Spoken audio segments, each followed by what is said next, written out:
What is going on here? The moment David stepped through the front door of his penthouse, he knew something was terribly wrong because the house was making no sound at all.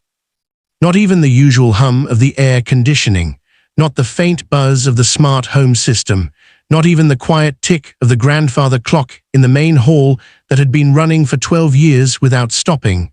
Just nothing. A silence so complete, it felt like the world had forgotten to keep breathing. David stood there in the marble entryway, his expensive shoes dripping water from the rain outside, his hands still gripping his leather briefcase. He'd had a long day, 18-hour board meeting, 3 merger negotiations that fell through. His shoulders ached, his mind was numb, and all he wanted was to come home to the one place that never let him down. His sanctuary, his haven, the penthouse at the top of the building where nobody could touch him. But now something felt broken, something fundamental had cracked. He set his briefcase down slowly. The sound echoed through the vast space like a gunshot. He waited for the usual response, for his wife Sarah to call out from somewhere. Maybe she'd be in the reading room or in the kitchen preparing dinner with their maid, Lisa. Maybe she'd just smile at him the way she used to, back when things were still good between them. Back when he could look at her and feel like maybe all the money and success actually meant something. Nobody answered. Hey everyone, thanks for stopping by. Comment where you're watching from. Someone near you might be watching too. Hit like, share, subscribe, and tap the bell so you never miss a story. Watch till the very end. The final twist will blow your mind. Let's jump right in. David walked deeper into the penthouse. His footsteps felt loud against the imported Italian marble. The walls around him seemed to be closing in, even though the space was enormous. Floor-to-ceiling windows on every side showed the glittering lights of the city below, but he couldn't enjoy the view. Something was pulling at his chest, squeezing hard. The living room was exactly as he'd left it that morning. The white sectional sofa unmoved, the abstract paintings still hanging at the same angles, the crystal chandelier still gleaming above his head. Everything was perfect and wrong at the same time. He moved towards Sarah's study. The door was open. The room was empty. His heartbeat started moving faster now, building into something that felt less like worry and more like fear. Then he heard it. A sound, barely a sound. A small, muffled noise coming from somewhere deeper in the penthouse, like something trying to call out but not being able to, like someone trying to scream through fabric or walls or distance. David's blood went cold. He ran toward the sound, toward the back hallway where the guest bedrooms were located. He'd never had much use for those rooms. Sarah didn't sleep there. Lisa didn't need them. They were just rooms that existed for the sake of existing, taking up space like ghosts in the walls. He reached for the handle of the first guest room and it didn't turn. Locked. He pulled harder, still locked. He moved to the second door. It opened. What he saw inside froze his mind completely. Sarah was sitting on the bed, her wrists tied with rope. Her legs were bound at the ankles. Her mouth was gagged with a piece of cloth. Her eyes went wide when she saw him, tears streaming down her face. Behind her, on the floor against the corner, was Lisa, the maid, bound in exactly the same way. Her face was bruised. There was dried blood at the corner of her mouth. David couldn't move, couldn't think, couldn't process what his eyes were telling him. It was only the second that Sarah started struggling against the rope, trying to call out through the gag, that his body finally responded. He rushed in and began untying the cloth from her mouth, his hands shaking so badly he could barely grip it. What happened? Oh my God, what happened? His words came out like they were breaking apart as they left his mouth. Sarah gasped for air, coughing, tears flowing harder now. David, thank God, we were going to die. We were really going to die. He said he was going to kill us. He was so angry, David. I've never seen anything like it. Who did this to you? Who was here? David was already working on the ropes around her wrists, pulling at the knots, his mind racing through possibilities. Break-in, robbery, but nothing was disturbed. Nothing was stolen, he'd have noticed. Your brother, Sarah said, and the world shifted. David's hands stopped moving. What? Thomas, he came here about 2 hours ago. He had a key. He came in through the service entrance. I didn't even know he was here until he was already inside, already grabbing me. Thomas, his younger brother, the one he hadn't spoken to in 4 years, the one he'd cut off completely after the incident, the thing they never talked about, the thing that had torn their family apart. David's mind went spinning back through time. Thomas had always wanted things that weren't his, always felt jealous of what David had built, always talked about how unfair it was that David got the inheritance from their father and he got nothing. That wasn't quite true, of course. David had given Thomas money, lots of it, but it was never enough. Nothing was ever enough for Thomas. 4 years ago, Thomas had asked to be part of David's business. He wanted a position, wanted money flowing in from the company. David had said no, not because he was cruel, but because Thomas wasn't ready.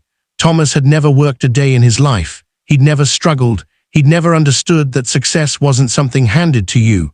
It was something you built with your own hands, day after day, night after night. Thomas had taken that no like a knife to the chest. After that, he tried to sue David, said the inheritance was unfair, said David had manipulated their father's will. The whole thing had fallen apart in court because there was no evidence, no grounds, nothing but Thomas's anger and his sense that the world owed him something. So David had decided to stop being part of Thomas's life. He'd changed his phone number. He'd told his lawyers to handle any communication. He'd cut him off completely. And now Thomas was here. Sarah kept talking, her voice shaking. He tied me up first. I tried to fight him, but he was too strong, and he had a knife, David. He had this big knife, and he said if I screamed or if I tried anything, he'd use it. Then he went and got Lisa from the kitchen. She tried to run. She made it to the door, but he caught her and hit her in the face, and then he tied her up too. Lisa was still crying on the floor, unable to speak, unable to do anything but sit there and look at David with eyes that were asking him to make sense of this. "Where is he now?" David asked, and he could hear his own voice. Cold and hard, something he didn't recognize. "I don't know. After he tied us up, he was packing around, talking to himself. He kept saying things like you deserved this, that you deserved to feel what it was like to lose something, to have everything torn away. He said he was going to take something from you. He went into your study about an hour ago. We haven't heard from him since." David stood up, leaving Sarah half untied, and walked back out into the hallway. His chest was moving with anger now, pure fury burning through every part of him. He moved toward his study, the place where he kept his most valuable things, the place where he kept the documents, the contracts, the proof of everything he'd built. The study door was open. Thomas was standing behind David's desk, and in his hands he was holding a laptop, not just any laptop, the one that contained the backup files for David's entire company, years of contracts, investor information, trade secrets worth hundreds of millions of dollars. "Thomas," David said, and his voice was so low it was almost a whisper. Thomas looked up. His face was red. His eyes were wild and empty at the same time, like something inside him had broken and was leaking out everywhere. He looked like he hadn't slept in days. His hair was greasy. His clothes were wrinkled. He looked like he'd been falling apart for a very long time, and David hadn't even noticed. "Hello, brother," Thomas said, and he smiled, but it wasn't a real smile. It was something twisted and wrong. "Welcome home." "Put the laptop down," David said. "No," Thomas said. "I don't think I will. You know what I've been doing for 4 years. You know what I've been thinking about every single day, how unfair everything is. How you got everything and I got nothing. How you looked at me like I was garbage when I asked you to help me. How you made me feel like I was nothing." "Thomas, you're not thinking clearly." "No," Thomas said. "For the first time in my life, I'm thinking perfectly clearly. I can see everything now. I can see that you don't deserve any of this, that you're just a selfish bastard who climbed over everyone to get to the top, and now you're going to fall." And then Thomas did something that made David's blood turn to ice. He walked toward the window, the floor-to-ceiling window that looked down at the city hundreds of feet below. "I'm going to destroy everything," Thomas said, and he raised the laptop above his head toward the glass. "No," David shouted, and he ran toward his brother. But he was too late. The laptop went through the window with a crash that sounded like thunder. Glass shattered everywhere, falling like tears. And as the laptop fell toward the street below, Thomas stood there, breathing hard, looking down at what he'd done. For a moment, neither of them moved. Neither of them said anything. The wind came through the broken window and made the papers on David's desk flutter like birds trying to escape. Then Thomas looked at David, and his face changed. The anger seemed to drain out of him, and what was left was something worse. What was left was desperation. What was left was a man who had just realized that the one thing he thought he could control had slipped through his fingers. "I had a backup," David said quietly. Thomas's face went completely white. "3 backups, actually," David continued, moving slowly toward his brother. "Cloud storage, multiple hard drives, everything is redundant, everything is protected. That laptop was old. I hadn't even been using it for 6 months." "You're lying," Thomas said, but his voice had no power anymore. "I'm not," David said, "and you know how I know, because if I wasn't telling the truth, you'd be jumping out that window right now." Thomas sat down on the floor, his legs giving out. He started to cry, not the angry tears of before, real tears. The tears of someone who had just realized they destroyed their own life for nothing. David looked at his brother sitting on the ground, and something shifted inside him. Something that had been hard and cold for 4 years started to soften. He could see Thomas clearly now, not as the enemy, not as the villain, but as a broken person. A person who had been suffering, who had been drowning, and instead of asking for help, had lashed out. He thought about Sarah tied to that bed. He thought about Lisa with blood at her mouth. He thought about the fear in their eyes, and he knew that what Thomas had done was inexcusable. But he also knew that destroying him further, pressing charges, making sure he rotted in prison, wouldn't heal anything. It would just spread more pain into the world, like ripples from a stone thrown into still water. David sat down next to his brother. "Why did you do this?" he asked, and his voice was gentle now, not angry. "Because I hate you," Thomas said through his tears. "Because I've hated you for so long, and today it just all came out, all of it. Every year of resentment, every moment I felt like I was nothing compared to you." "You're not nothing," David said. "You were never nothing, you were just lost."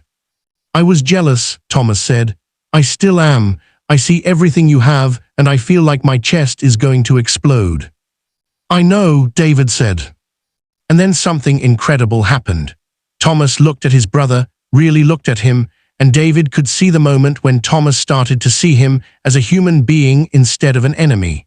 David could see the moment when they were both just brothers again, sitting in a broken study with the city lights twinkling below them like stars that had fallen to earth.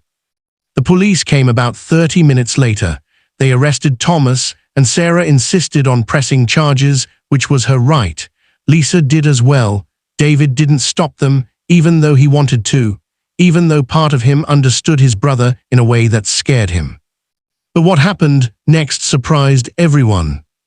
David hired the best defense lawyer money could buy for Thomas, and over the next few weeks, as the case progressed, David visited his brother in holding every single day. They talked about their childhood, about their father, about the pressure of trying to be perfect all the time, about how fear and jealousy had twisted Thomas into someone he didn't want to be. Thomas pleaded guilty to the charges. He accepted responsibility. The judge, seeing that David was supporting his own brother, considering his testimony about Thomas's mental health struggles, gave Thomas a lighter sentence than he might have otherwise. He was sentenced to 3 years in a facility with mental health support, rather than the 7 years the prosecutor had asked for. When Thomas was taken away, he hugged David, and David hugged him back, and he realized that sometimes the most powerful act a person could do wasn't to destroy their enemy, it was to understand them, to see the pain behind the rage, to offer redemption when nobody else would. But the story doesn't end there. After Thomas's sentencing, David went home. Sarah was waiting for him. She'd been quiet since everything happened, moving through the penthouse like a ghost, like she was there but not really there. "I want a divorce," she said, and it came out of nowhere like a punch. David blinked. "What, Sarah, we can work through this. What happened was traumatic, but we can heal." "No," Sarah said, "we can't, because I've been thinking about something, David, something that Thomas said while we were tied up in that room. He said that you cut him off completely 4 years ago, that you just erased him from your life, that you didn't even try to understand why he was struggling." "That's different," David said. "Is it?" Sarah asked. "Because it sounds to me like maybe you're better at cutting people off than you are at fixing things. And I've been thinking about us, about our marriage, about how many times I've tried to talk to you about how lonely I feel living in this beautiful prison. How many times I've asked you to really see me, and you just looked through me like I was made of glass." David tried to argue, he tried to explain, but deep down he knew she was right. He'd been so focused on building his empire, on protecting himself, on being the winner, that he'd forgotten how to be human. He'd forgotten how to really connect with people. They were divorced 6 months later. Sarah took half of everything. She didn't take more, even though she could have. She took what was fair, and then she left to start her own life. She became a therapist, actually helping people work through trauma and loss. She found happiness that had nothing to do with money or penthouse apartments. Lisa left his employment too. David gave her a generous severance and excellent references. She went back to school to become a nurse and now works in a children's hospital. And David went back to his empty penthouse and looked at the broken window that the contractors had replaced. He sat at his desk and looked at all the contracts and deals and documents that had consumed his entire life. And he realized that he'd been chasing something that could never be caught. He'd been running away from something that could never be escaped. He started making changes, small ones at first. He delegated more at work. He spent less time in the office. He started going to therapy himself to understand why he'd become so cold, so disconnected from the people around him. He reached out to old friends he'd abandoned over the years. Some of them responded, some didn't, but the ones who did, he invested in real relationships, real conversations, real vulnerability. He went to visit Thomas every week in the facility. They talked about their childhood. They talked about their father and the pressure he'd put on them both to be perfect. They talked about the ways that money and success had become a wall between them instead of a bridge. Thomas got better. Slowly, over months and then years, he worked through his anger and jealousy with the help of therapists and counselors. He took responsibility for his actions. He stopped blaming David for everything that had gone wrong in his life. 3 years later, when Thomas was released, David was waiting for him outside the facility. "I got a job offer," Thomas said as they drove away, "at a non-profit organization. They help young people who are struggling with mental health issues and family trauma. They found out about my history, and instead of judging me, they wanted to help me use my experience to help others." David pulled the car over and hugged his brother, and both of them cried. Not tears of pain this time, but tears of something that felt like healing, like redemption, like the possibility that broken things could sometimes be put back together if you were willing to do the work. Years later, David would remember that night when he came home to the silent mansion. He would remember the fear he'd felt when he saw his wife and Maid tied up. He would remember the moment he'd stood in his study and had the choice to let his anger consume him or to let his compassion guide him. He chose compassion, and it saved both of them. The penthouse became less important to him. The deals became less all-consuming. He eventually sold the company and started a foundation focused on mental health support and family reconciliation. He traveled, lived in smaller apartments, and learned how to be present with the people in his life. He never became poor. Money was still there, but it stopped being the thing that defined him. And the most important thing that happened wasn't that he saved his brother from a life of regret and prison. The most important thing was that in saving his brother, he saved himself from becoming a person who didn't know how to love, how to forgive, or how to see the humanity in people who had hurt him. Because sometimes the biggest fortunes aren't measured in dollars. Sometimes the greatest wealth is the ability to look at someone who has done terrible things and see, underneath all the anger and pain, someone who is just as lost and scared and human as you are. That night when David came home to his silent mansion and found his wife and maid tied up, he could have called for revenge. He could have let his power and money become a weapon. Instead, he let his heart remain open, and that changed everything. Not just for his brother, not just for his wife and his maid, but for him too, for the man who had forgotten how to be human until the world broke him open and showed him what he'd been missing all along. 5 years after that terrible night, David stood in a small community center in the middle of the city. It wasn't fancy or impressive. The walls needed paint. The floor was old linoleum. The chairs were plastic and worn, but it was full of people, young people mostly, people who looked lost, people who looked broken, people who looked like they didn't know if there was any point in trying anymore. Thomas was there too, standing at the front of the room with a microphone in his hand. He looked different now. His eyes were clear. His face had filled out. He was smiling, but it was a real smile, not the twisted thing David had seen in that study so many years ago. "I'm an addict," Thomas said to the room. "I was addicted to resentment. I was addicted to anger. I was addicted to the story I told myself that everyone owed me something. I was so drunk on my own pain that I couldn't see anything else." David watched his brother speak, and he felt pride. Real pride, not the kind that comes from accomplishment or achievement, but the kind that comes from watching someone you love actually change, actually grow, actually become better. After the meeting, people came up to Thomas. They thanked him. They told him his story had helped them. A young woman, maybe 20 years old, told him that she'd been ready to hurt her own family before she heard Thomas speak at one of these meetings 6 months ago. She said his honesty had saved her life. David thought about how his brother, the man he'd once considered his enemy, was now saving lives just by being honest about his own brokenness. He thought about how the worst moment of his life had somehow led to this. How the knife had cut deep, but had also let the poison out. Later that night, David went to dinner with Sarah. They'd stayed in touch over the years, not as husband and wife, but as friends. Real friends. The kind who understood each other completely because they'd been through something terrible together and had chosen to forgive instead of destroy. Sarah had gotten married again, to a man named Paul who was a musician and never made much money, but who loved her completely and saw her for exactly who she was. She looked happy in a way that David had never made her look, and he was genuinely glad for her. There was no jealousy, no regret, just the warmth of knowing someone you cared about had found joy. "How's the foundation?" she asked him over dinner. "Growing," David said. "We've opened 3 new centers this year. We're helping families communicate better.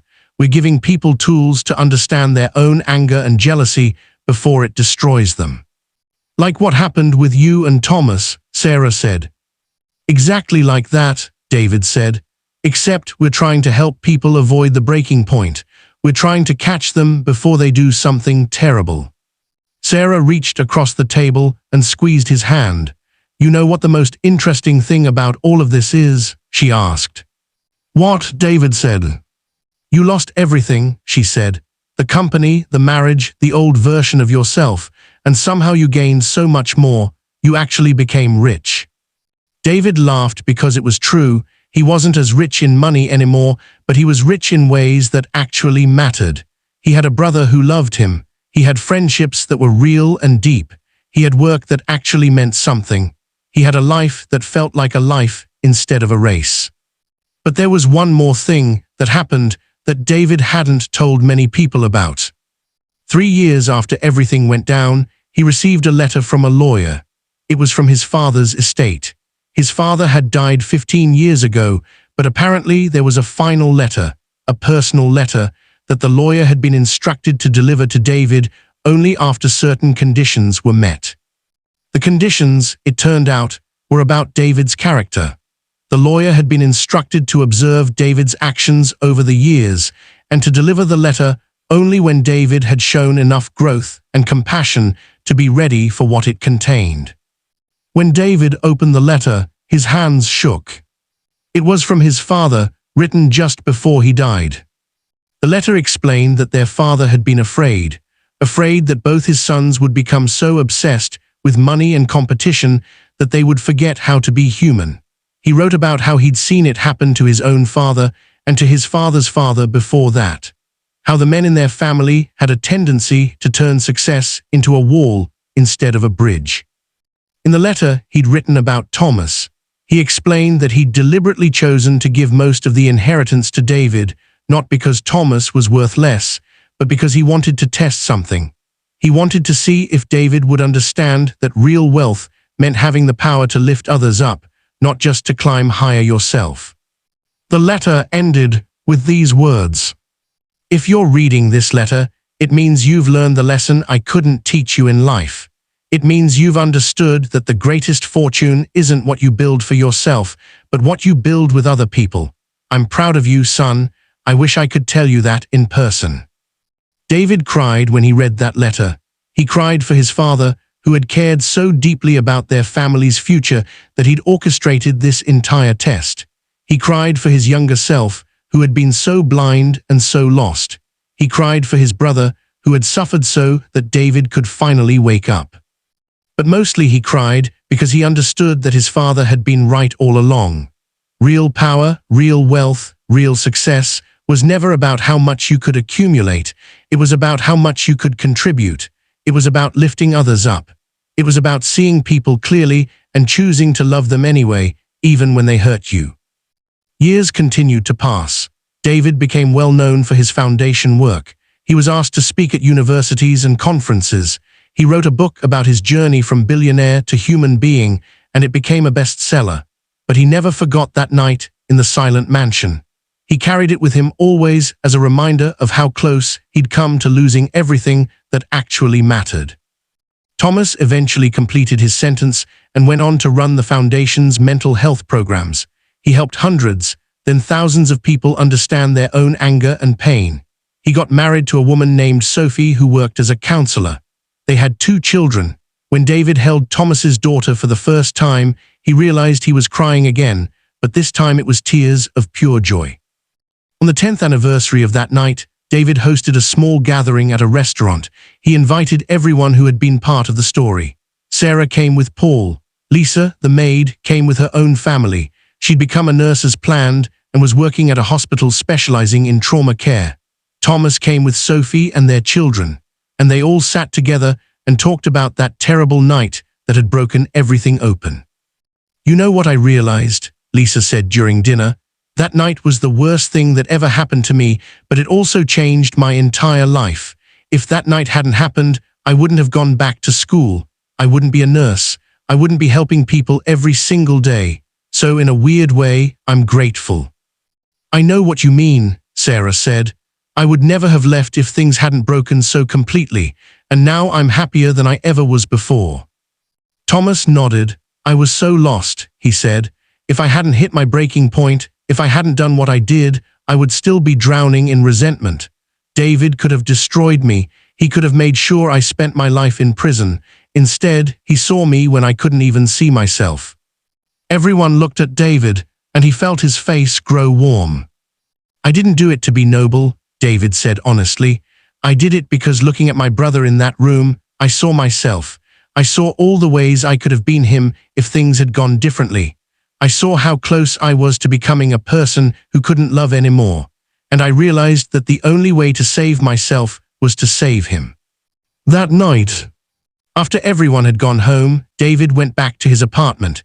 It was much smaller now, just a modest 2-bedroom place in a nice neighborhood. No penthouse, no marble floors, no $100 million view, but it was warm and it was his, and more importantly, it was full of real memories instead of empty space. He sat by the window and looked out at the city lights, twinkling like always, and he thought about the journey from that terrified man who'd come home to a silent mansion to the man he was now. He thought about how fear and love could be so close to each other, how the moment you let your defenses down, you became vulnerable. But vulnerability was where real connection lived. Vulnerability was where real life lived. He thought about his father's letter, still sitting in a drawer somewhere. He thought about all the wisdom his father had been trying to pass down that he'd been too blind to see. And he made a decision. He pulled out his laptop and started writing. Not a book this time, but letters. Letters to the young people who attended the programs at his foundation. Personal letters from him telling them about his own failure, his own brokenness, his own journey back to humanity. He wrote about the night in the silent mansion. He wrote about coming home to find his wife and Maid tied up. He wrote about discovering it was his own brother. But more importantly, he wrote about the choice he'd made to choose compassion over revenge. He wrote about how that one choice had changed everything. "I'm writing to you," he concluded in each letter, "because I was you once. I was so focused on winning that I forgot how to live.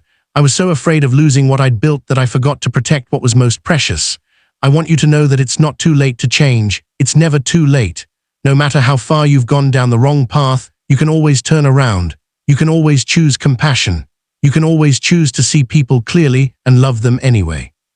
Years after that, when David was old and his hair had turned grey and the lines on his face told the story of a life fully lived, he would sometimes be recognized in the street.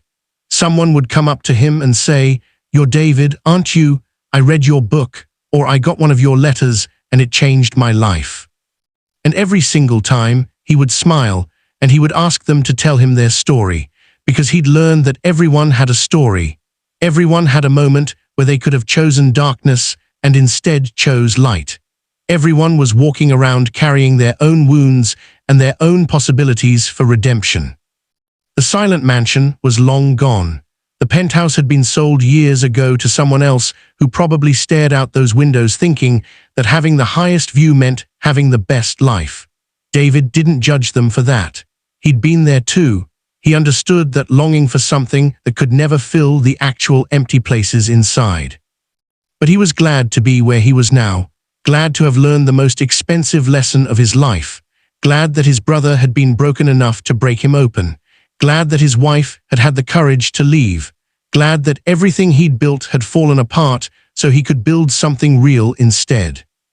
Because in the end, David had discovered something that no amount of money could buy him. He discovered what it meant to be human, and that, he realized, was the only true wealth that ever mattered. What you just saw is only a piece of the bigger story. In the next video, a twist no one saw coming will be revealed. Make sure you're here for it. I'd love to hear what you would have done in this situation. Drop your thoughts below. I read every single comment. Thanks so much for watching. Show some love by liking, subscribing, and sharing this with someone who needs to see it.